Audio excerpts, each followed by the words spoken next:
Fitbit used to launch multiple devices a year, but in 2025, nothing, not even a whisper from Google. This is the first time since Fitbit's founding that a full calendar year has passed without a single new device. And with the holiday season nearly here, the odds of a surprise launch are basically zero. I mean, it's not just a slow year, it's a silence that speaks volumes. Since the first Fitbit tracker dropped in 2009, the company built up a steady rhythm. Between 2016 and 2020, they were pushing out 3 to 5 devices a year. Versa, Charge, Inspire, Lux, all part of a growing ecosystem. But the pace began to change after Google took over.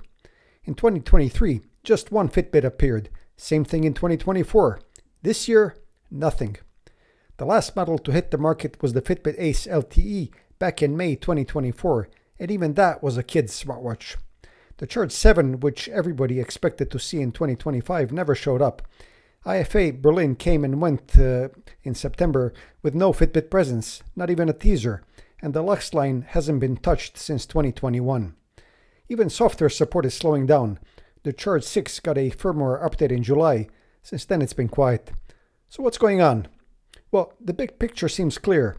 Google is folding Fitbit into its Pixel Watch strategy. The Pixel Watch 3 and 4 rely heavily on Fitbit's health tracking features. The Fitbit app has been redesigned to match Google's aesthetic. It still says Fitbit for now, but it's starting to feel more like a feature set inside Google Fit and Wear OS. And that's a familiar story for Google. They've done this before.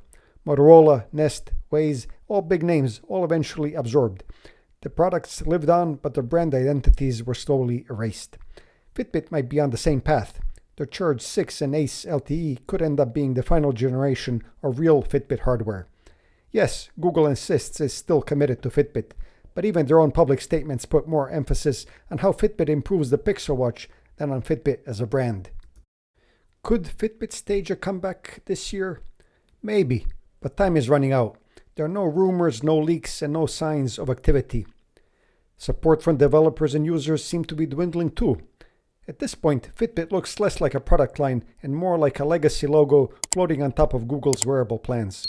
Whether this was always the plan or just a result of shifting priorities, one thing is becoming clear. Google isn't killing Fitbit loudly. It's letting it slowly fade away.